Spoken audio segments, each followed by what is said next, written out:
Tu savais qu'il existe un nombre impressionnant de femmes qui tombent amoureuses de criminels. Le terroriste Salah Abdeslam a épousé une femme qu'il a choisie parmi une centaine de candidates.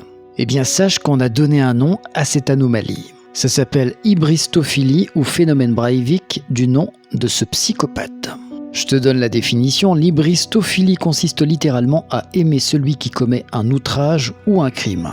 Lui, par exemple, a tué 77 personnes en 2011. Ce criminel norvégien recevait quelques 800 lettres par mois, je ne sais pas si vous vous rendez compte. Revenons quelques secondes sur cette information concernant Salah Abdeslam. Non, sa femme n'est pas enceinte de lui. C'est en tout cas ce qu'ont déclaré ses avocats. En revanche, lui, Nordahl Lelandais, est bien devenu père en prison. Je sais pas si tu te souviens, mais cette pourriture a tué la petite Maëlys et le caporal Arthur Noyer.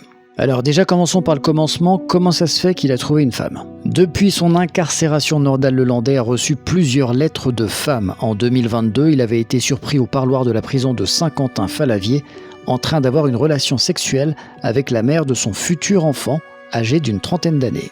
Est-ce que l'enfant a été conçu au parloir ? Non, monsieur a trouvé mieux, il a été surclassé, il a été hébergé dans des unités de vie familiale ou UVF. Les UVF sont des appartements de 2 ou 3 pièces dans lesquels la personne détenue, prévenue ou condamnée, peut recevoir sa famille et ses proches. La durée de ces visites peut être de 6 heures obligatoirement la première fois, 24 ou 48 heures les fois suivantes, 72 heures une fois par an. Tout sympa, hein ? Mieux qu'un appartement parisien.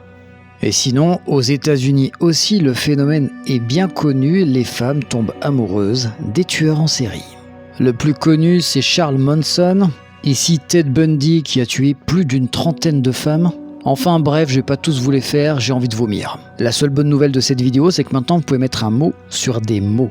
Par contre, il y a un truc que j'ai pas creusé, est-ce que ça existe des mecs qui tombent amoureux de criminels au féminin ? Répondez-moi en commentaire si vous avez la réponse.